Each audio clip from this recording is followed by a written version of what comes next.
আম্মা জান আয়েশা রাদিয়াল্লাহু তাআলা আনহার বাসায় একদিন বিশ্বনবী বসা ছিলেন, আরেকজন স্ত্রী বিশ্বনবীর আরেকজন স্ত্রী রান্না করে কিছু খাবার আম্মা জান আয়েশার ঘরে পাঠিয়েছেন।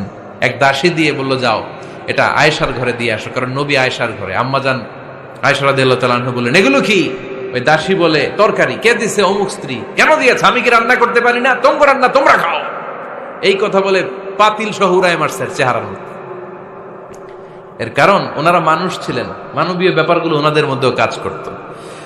আবার এক স্ত্রী ঝোল দিয়ে রান্না করে কিছু খাবার নিয়ে এসেছে, আম্মা জান আয়েশা রেগে মেগে ওই ঝোল নিয়ে ওই স্ত্রীর গালের মধ্যে মেখে দিয়েছেন।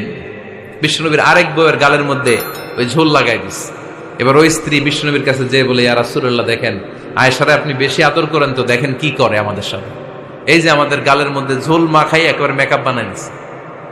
বিষ্ণু ইসা ইসলাম বললেন, তাই? আয়েশাকে ডাকো।